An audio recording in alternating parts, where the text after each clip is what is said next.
such a privilege to have with us Shri Paresh Rawalji, such an acclaimed actor, so widely respected, not just in India, but across the globe. And Pareshji, I have to say that you have such a huge fan following among the medical community. Pareshji has acted in more than 350 films, in addition to a host of television shows, numerous awards, the National Filmfare Award, Screen Awards, Filmfare Award, and of course the Padma Shri in 2014. Pareshji also served as a Lok Sabha MP from Ahmedabad East from 2014. And of course, who can forget that dialogue? Teja main hu, Mark idhar hai. Because Hera Fairy and Hera Fairy, the sequel, Babu Rao ka style hai. So thank you so much, Pareshji, for joining us. It's indeed a privilege. My first question to you, Pareshji, is what is your perspective on leadership? What are your personal leadership mantras? At the outset, let me tell you, I don't consider myself to be a leader. I think I am a follower.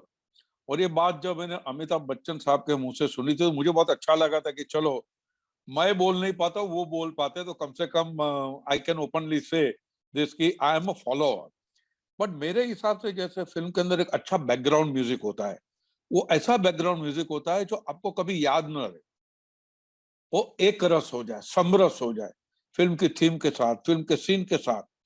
तो मेरे हिसाब से ideal leader भी वही होना चाहिए जो आपको दिखे नहीं, लेकिन काम खत्म होने के बाद, गोल अचीव होने के बाद, आपने जो लक्ष्य है वो सिद्ध करने के बाद टीम को सबको ऐसा लगे कि ये काम मैंने किया है. उस किस्म के जो लीडर होते हैं वो मैं ज्यादा पसंद करता हूं. और दूसरी बात यह है कि कहीं पे मैंने पढ़ा था, आई थिंक प्लूटो का था कि to be a good leader you to be a good servant also. तो अगर आप अच्छे सर्वेंट हैं तो आप अच्छे लीडर बन सकते हैं. बट लीडरशिप की क्वालिटी देखिए जो अभी मेरे नजर के सामने है, जो मैं वरना हमारी फिल्मों में तो क्या होता है, जो डायरेक्टर होता है वो हमारा लीडर होता है, वो जैसा कहता है वैसा करते हैं हम. बट यू मस्ट बिलीव, वो क्या कहना चाहते हैं, उनके विजन में आपको बिलीव करना है, उनकी मेथड में आपको बिलीव करना है. As a person also you must respect him. क्योंकि मैं ये कहता हूँ कि अनजान 100-150 लोगों के सामने आपको इमोशनली नंगा होना है. अगर आप सीन करते हैं तो आपको इमोशनली नंगा होना है. तो आप किसके सामने करें? अगर if I don't respect mister Anupam तो मैं उनके सामने खुल के बात नहीं करूंगा या मैं परफॉर्म नहीं करूंगा.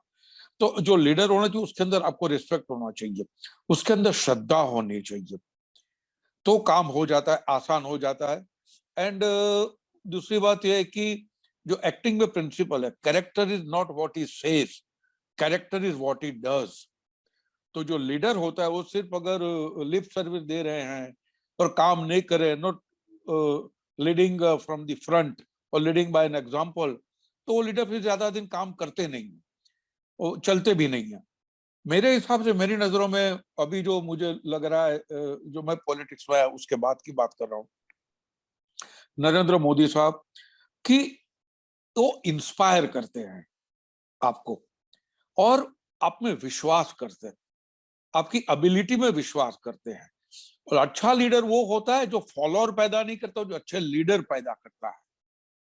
तो वो नरेंद्र मोदी साहब में वो खासियत है कि उनके हाथ के नीचे जो बंदे काम करते हैं या कर रहे हैं या जो उनको फॉलो कर रहे हैं, उसमें काफी सीखने को मिलता है. First of all is dedication, समर्पण की भावना है पूरी, और लगातार काम करना, ऑनेस्टी के साथ में, नीति नियत, ये सब को लेकर. तो लीडरशिप में ये सारी क्वालिटी होनी चाहिए, नंबर 1. नंबर 2, आप किसी को डांटेंगे, गालियां देंगे तो काम होता नहीं, सबको साथ में लेके चलने का होता है, तो वो भी एक दूसरी क्वालिटी है. तीसरी बात यह है कि जैसा मैंने कहा, काम खत्म होने के बाद आपको लगे कि ये काम मैंने किया है, उस किस्म का जो इंस्पायर करते हैं, आपको मोटिवेट करते हैं, वो मेरे हिसाब से सही लीडर होते हैं. वरना आप कहीं भी गूगल कर लो या कुछ थाउजेंड्स ऑफ कोट्स आपको मिलेंगे लीडरशिप क्या है, बट समवेयर आपको यही मिलेगा कि लीडरशिप की quality, lead from the front, inspire, आपको एनलाइटन करे. जो फॉलोअर होता है वो अनलिट लैंप लेके चलता है अपने साथ, उस लैंप को कैसे लीड करता है ताकि वो बंदा आगे चल के कैसे दूसरों को लीड करते हैं. तो मेरे ख्याल से वो जो रिले रेस जो होती है, अपने बैटन किसी को दूसरे को दिए हुए बैटन लेके वो बंदा दौड़ा, तो ये मोटा मोटा मेरे हिसाब से ये एक क्वालिटीज होनी चाहिए। सुरेश भाई, बहुत बहुत अहम बात आपने कही। और इनफैक्ट गांधी जी ने ये सर्वेंट लीडरशिप का जो कॉन्सेप्ट था, आजकल बहुत किताबें आ गई हैं इस पे, बट ये उन्होंने Oh भी yeah, he also said, yeah. ये सर्वेंट लीडरशिप। और आपने जो ये कहा कि जो आप सोचते हैं, what you think, what you say and act need to be in sync, because quite often Yeah. that is not the case, and you know, people can see through it. This और whole और दूसरी बात, leader ये भी होना चाहिए कि जो ब्लेम का हिस्सा है वो ज्यादा अपने सर पे ले और क्रेडिट का हिस्सा कम ले, ताकि सबको लगे ये मेरे जैसा है। जब तक लीडर में आप नहीं मानोगे एज ए टीम स्टार या टीम मेंबर, तो ना लीडर सक्सेसफुल होगा, ना आप एज ए टीम सक्सेसफुल होंगे। ये है।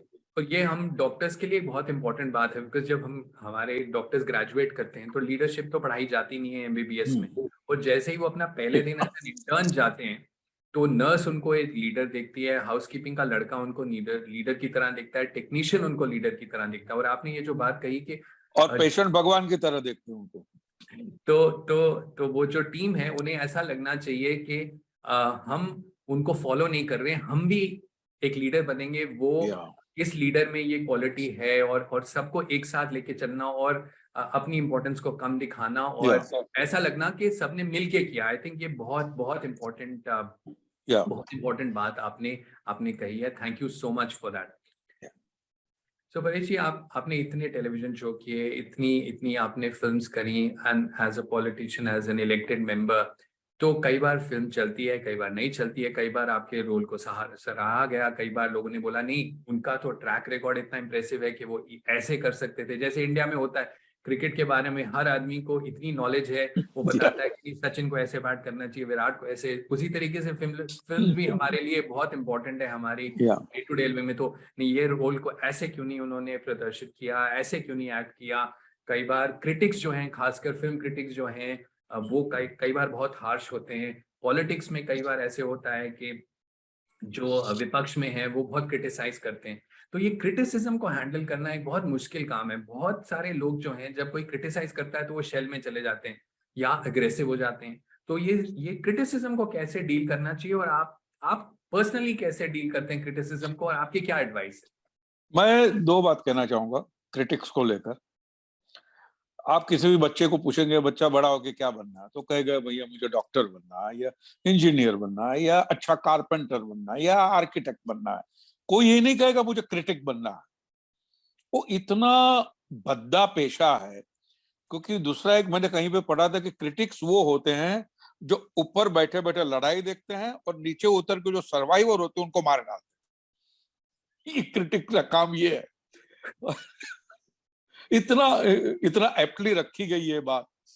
मैं क्रिटिक को बहुत अहमियत देता हूं, लेकिन जो कंस्ट्रक्टिव क्रिटिसिज्म होता है उसको, जो ऐसे ही हैंकी पैंकी बातें करते हो, मैं उसको अहमियत बिल्कुल नहीं देता हूं। जैसे मैं एक जगह कहा भी था कि अगर मैं क्रिकेट खेलता हूं तो मेरे लिए सुनील गावस्कर मेरे लिए क्रिटिक है, मैं उनकी बात सुनूंगा, अदनान सामी साहब की बात नहीं सुनूंगा, या कैलाश खेर की बात नहीं सुनूंगा, क्योंकि उनको क्रिकेट के बारे में नॉलेज कम है। तो जो बंदा जिसमें माहिर है मैं उनकी बात सुनूंगा। और मुझे वो कहते हैं ना कि कबीर साहब ने कहा था, किससे कहते, निंदक नियर राखी। तो जो आपका क्रिटिक्स है उसको गले लगा के चलो, क्योंकि बिना पैसे वो आपको ऐसी सलाह दे रहा है जो आपको सुधरने का, अपने आप को निखारने का मौका मिलता है। ये फैसिलिटी आपको कहीं नहीं मिलेगी। लेकिन वो बंदा अच्छा होना चाहिए, और कितना भी हार्श कहे, I welcome the criticism, not the, I mean harsh word होता है, ठीक है, चलता है, लेकिन अगर उससे मुझे चोट पहुंचती है तो वो भी अच्छी बात है। तो क्रिटिसिज्म को तो मैं बिल्कुल हर नजर से वेलकम करता हूँ, जरूरी है। लेकिन हमारे वहाँ क्या है कि हमारे वहाँ अच्छा क्रिटिसिज्म करने वाले लोग है ही नहीं। जो मेथोडिकल होना चाहिए, जो क्रिटिसिज्म पढ़ने के बाद में आपको लगे हाँ मेरी ये गलती हुई है। जैसे फिल्म के अंदर हम सब जानते हैं, किसी को दे दो पैकेट चला जाता है, वो बंदा 3 स्टार 4 स्टार कुछ भी दे देता है। आप कहोगे तो घर पे आके चाय कॉफी भी बना के जाएगा। और ये जो है, ये उस किस्म के क्रिटिक्स की बात मैं नहीं कर रहा हूँ। तो माने जो जानते हैं उनके पास आप जाइए, उनके साथ बैठिए, उनको कहिए आपको कैसा लगा काम आपको। वो बताएंगे, उसको वेलकम कीजिए। ये लेकिन क्रिटिक्स का होना बहुत जरूरी है, लेकिन अच्छे क्रिटिक्स का होना बहुत जरूरी है। इनफैक्ट माननीय प्रधानमंत्री जी ने भी परीक्षा पे चर्चा पे पिछले हफ्ते यही बात करी थी कि क्रिटिसिज्म को वेलकम करना चाहिए, लेकिन क्रिटिसिज्म को उसकी डिजायर क्या है पीछे क्रिटिक की। और क्योंकि अगर आपको सही क्रिटिसिज्म देना है तो आपको बहुत मेहनत करनी पड़ती है, आपको रिसर्च करनी पड़ती है, पूरी तह तक पहुंचना चाहिए। यस यस आरोप लगाना तो बहुत आसान है, आरोप या लगाना और क्रिटिसिज्म में माननीय प्रधानमंत्री जी ने एक डिस्टिंक्शन किया, और आप भी वैसे ही कह रहे हैं कि क्रिटिसिज्म को वेलकम करना चाहिए, क्योंकि वो जो एक एडवाइस मिलती है वो या बहुत वैल्यूएबल होती है वो। या लेकिन क्रिटिसाइज कौन कर रहा है ये बहुत इंपॉर्टेंट है, और किस इंटेंशन से क्रिटिसाइज कर रहा है। क्योंकि तो अनुपम भाई, मैं जिस पेशे में हूँ उस पेशे में तो कभी आपका सीखना बंद होता ही नहीं है। You every day you are learning. आपके पेशे में भी कभी बंद होता नहीं है, every day you are learning. तो अगर as long as you are a student, तो आपकी गलती भी होती रहेगी, आपका नजरिया भी थोड़ा चेंज होते रहता है। तो आपको उसके अंदर अच्छी तरह से गाइड करने वाला बंदा मिल जाए तो विन विन सिचुएशन।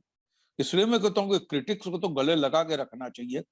और और अगर क्रिटिक्स आपका अच्छा है, सही है, गलत है, बद इरादे से कहता है या उसकी कोई सिनिस्टर डिजाइन है, देन इमीडिएटली आप उसको पकड़ पाएंगे, उसमें कोई बात छुपेगी नहीं। तो दूसरी बात, उनके पास नहीं जाएंगे, कोई दूसरा बंदा ढूंढ लेंगे।